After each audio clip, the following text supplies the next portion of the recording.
ආයුබෝවන් වඩක්කම් අස්ලාම් අලයිකුම්. ඉතින් අද මම හදන්න යන්නේ චිකන් කරියක්. මගේ ආච්චි අම්මා මට කියලා දුන්න සුපිරිම චිකන් කරියක්. පොල් මසාලයකින් තමයි මේ චිකන් කරිය අපි හදන්න යන්නේ. ඉතින් මේක රසවත් චිකන් කරියක්. මේකත් එක්ක ඔයගොල්ලන්ට පරාටා, පොල් රොටි, ඒ වගේම පාන් උනත් රස බලන්න පුළුවන් සුපිරිම චිකන් කරියක්, චිකන් ග්‍රේවි එකක්.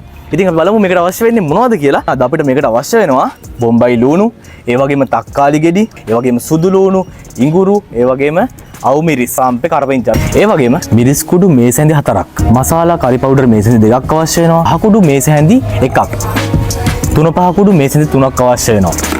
කළු කුඩු මේස හැඳි 2ක්, ගම්මිරිස් කුඩු මේස හැඳි 1මාරක්. ඒ වගේම මේක තවත් රසවත් කරගන්න කරද බොංගු, කරාබු නැටි, ගම්මිරිස් ඇට සුවල්පයක්, කුරුඳු. ඒ වගේම අවශ්‍ය ප්‍රමාණයට ඔයාලට ලුණු යොදා ගන්න පුළුවන්. ඔතින් මම මෙතනදී අරන් තියෙනවා ලුණු කුඩු මේස හැඳි 2ක් අවශ්‍ය අරන් තියෙනවා. ඒ වගේම පොල් තෙල් අරන් තියෙනවා. ඒ වගේම මෙතනදී මම චිකන් කිලෝ එකක් අරන් තියෙනවා. මේක කේරළ ක්‍රමයට හදන සුපිරිම චිකන් කරියක්. ඉතින් අපි මේකට අවශ්‍ය ඉස්සලාම ලුණු, සුදු ලුණු, ඉඟුරු, තක්කාලි, අවු මිරිස් වගේ ඒවා සුද්ධ කරගන්න ඕනේ.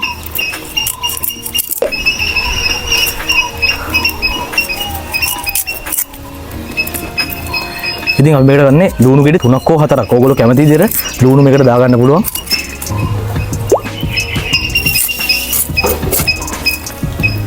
රයිට්. ඉතින් ඒ වගේම අපිට අවශ්‍ය වෙනවා තක්කාලි ගෙඩි 2ක්, අවු මිරිස් කරල් 3ක්. ඉඟුරු සුද්ධ කරගමු අපි.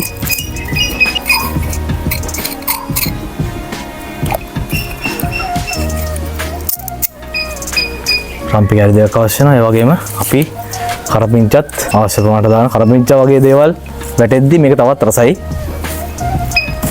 ඉතින් ඊළඟට අපිට අවශ්‍ය වෙනවා සුදු ලුණු. සුදු ලුණු සුද්ධ කරගමු.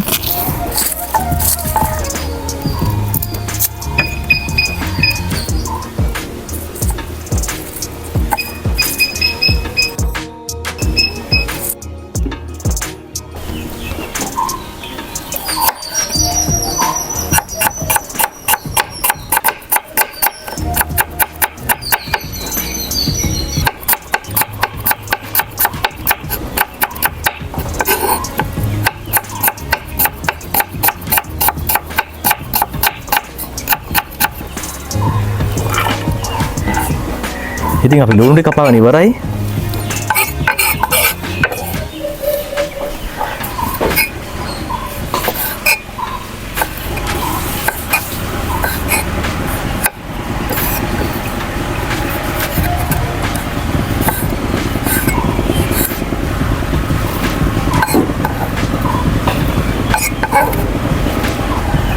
අවු මිරිස් ටික කපාගමු.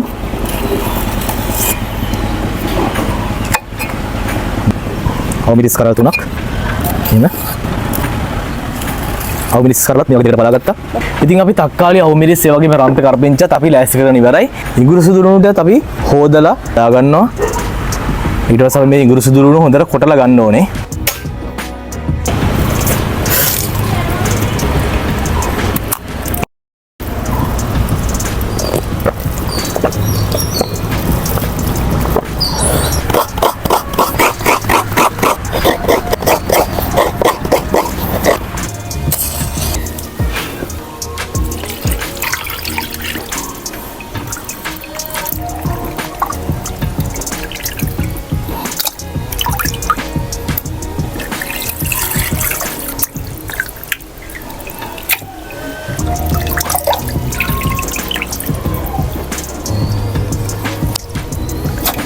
ඉතින් මේ වගේ තෙල් චාච්චියක්, එහෙම නැත්නම් මේ වගේ බෙද ගන්න පුළුවන් විදිහේ භාජනයක් අරගෙන ඉවර වෙලා මේකට දාගමු පොල් තෙල් මේස හැඳි 5ක් විතර වගේ ප්‍රමාණයක්, පොඩි ප්‍රමාණයක්. මොකද අපිට මේකෙන් අවශ්‍ය වෙන්නේ පොල් සහ මේ අවශ්‍ය කලබනා ටික බෙද ගැනීම තමයි සිදු කරන්නේ. අපි මේකට දාගන්නවා එනසල්, කුරුඳු පොතු, ගම්මිරිස් ඇට කිහිපයක්, කරාබු නැටි වගේම සූදුරු.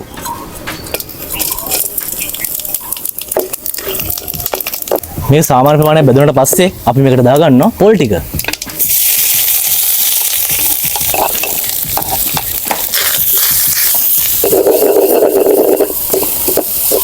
පොල් ටික මේ වගේ රන්වන් පැහැගෙන ඉද්දිම අපි මේකට දාගමු කරපිංචා ටික, රම්පේ කොළ දෙකත් මේකටම දාගමු.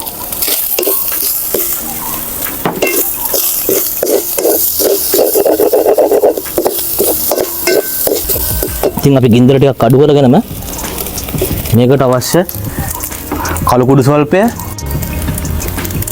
ඒ වගේම තුන පහ කුඩු ස්වල්පය, ඒවා අපි මේකට මිරිස් කුඩු දා ගන්නවා. මසාලා කරි පවුඩර් කහ කුඩු. ඉතින් මේක අපි මේ වගේ රන්වන් පැහැවෙන්නම හොඳින් බෙද ගන්න ඕනේ. දැන් මේක හොඳින් බෙදලා තියෙන්නේ. දැන් මේක අපි ලිපෙන් ඉවත් කරගමු.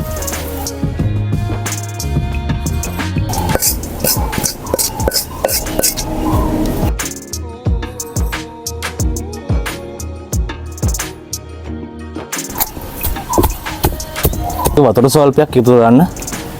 එතකොට මේක හොඳින් කොටා ගන්න පුළුවන්.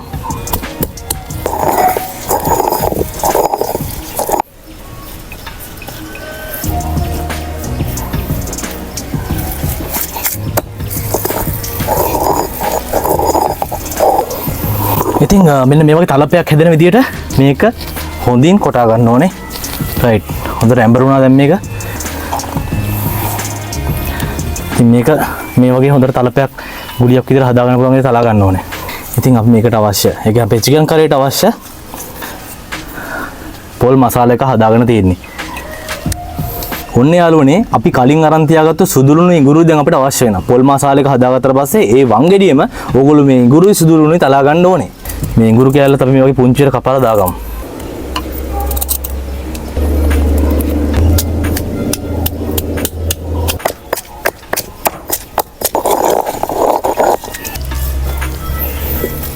ඉතින් ඉඟුරු සුදුලුණු පේස්ට් එක තමයි මේ විදිහට හදාගත්තා.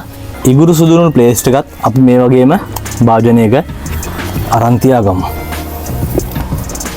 පුළුවන් නම් ඔයගොල්ලන්ට මේ වංගෙඩියේ හොදලා ඒකේ වතුර ටිකත් අපි අර කලින් හදාගත්ත පොල් මසාලකටම දා ගන්න ඕනේ.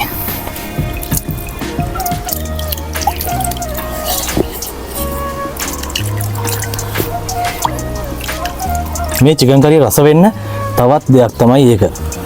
ඉස්සර අපේ ආච්චිලා සීයා අපි දැකලා තියෙන මිරිස් ගලේ අඹරුවට පස්සේ අනිවාර්යෙන් මේක හොදලා ඉවරලා ඒ වතුර ටික ගන්නවා.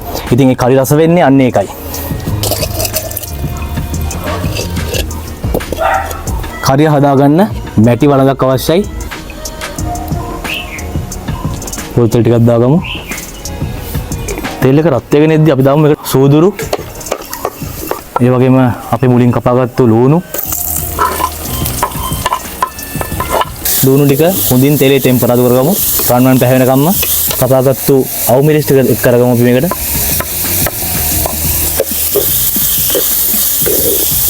තක්කාලි ටික දාගමු.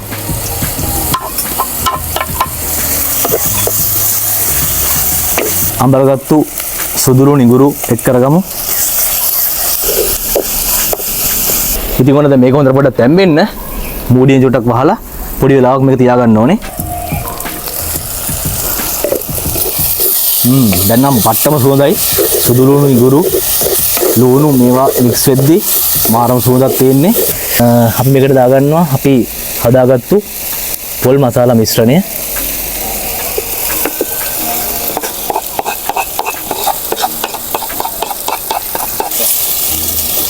පොල් මසාලා මිශ්‍රණය මේ ලුණු සුදුලුණු ඉඟුරු පේස්ට් එකත් එක්ක අපි දැන් ඔන්න හොඳට මික්ස් කරගත්තා. ඉතින් ඒ පේස්ට් එක හදාගත්තු භාජනය ඒකත් හොඳට හොදලා ඉවරලා ඒකේ වතුර ටිකත් අපි මේකට දා ගන්න ඕනේ. මොකද මේකට පොල් කිරි දාන්නේ නැහැ නේ අපි. ඔන්න දාගත්තා වතුර. දැන් ඉතින් ළමයි මේක අංශක 190ට හොඳින් හැඳි ගා ගන්න. මොකද මේක හැඳි ගෑවොත් තමයි රස වැඩි වෙන්නේ. හැඳි නොගා හදන හොද්දයි ගුටි නොගා හදන ළමයා ඉතින් කොහොමද කියලා දන්නවනේ ඔයගොල්ලෝ. ඉතින් මේක හොඳට හැඳි ගාලා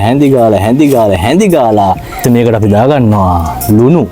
ඉතින් මම ලුණු දා ගන්නවා මෙතන තේ හැඳි දෙකක් මාරන් තියෙනවා. ඉතින් තේ හැඳි දෙකක් දාගත්තොත් එහෙම ඔයගොල්ලන්ට වැඩි වගේ නම් ඔන්න ලුණු දා ගන්න ඔයාලට අවශ්‍ය ප්‍රමාණයට දා ගන්න ලුණු. ඉතින් පොඩ්ඩක් හැඳි ගාලා ලුණු රස බලන්න කොහොමද කියලා. දැන් ඉතින් ආයමත් අංශක 190ට හැඳි ගා ගන්න.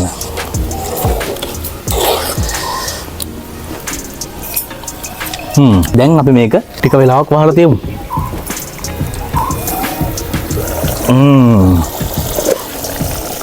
වව්. සුවඳයි කියන්නේ පට්ටම සුවඳයි දැන් නම්. දැන් ඉතින් අපි මේකට අපි හොදලා ලෑස්ති කරගත්තු කුකුල් මස් ටික දාගමු.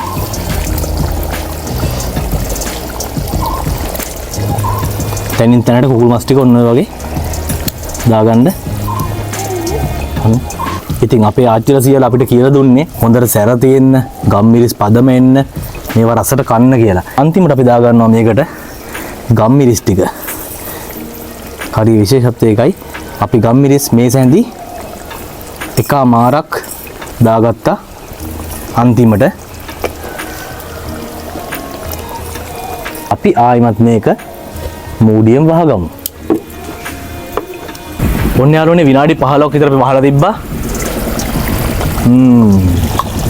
දැන් මස් හොද්ද හොඳට හිදිලා ග්‍රේවි ගතිය හොඳට උඩට ඇවිල්ලා තියෙන්නේ. දැන් නම් හොඳට උකුවට තියෙනවා හොද්ද. මේකේ අර පොල් මසාලකත් එක්ක මේකේ රස වැඩි වෙනවා. දැන් මේ කරි එකේ සුවඳ පාට හරි හරියට ඇවිල්ලා තියෙන්නේ.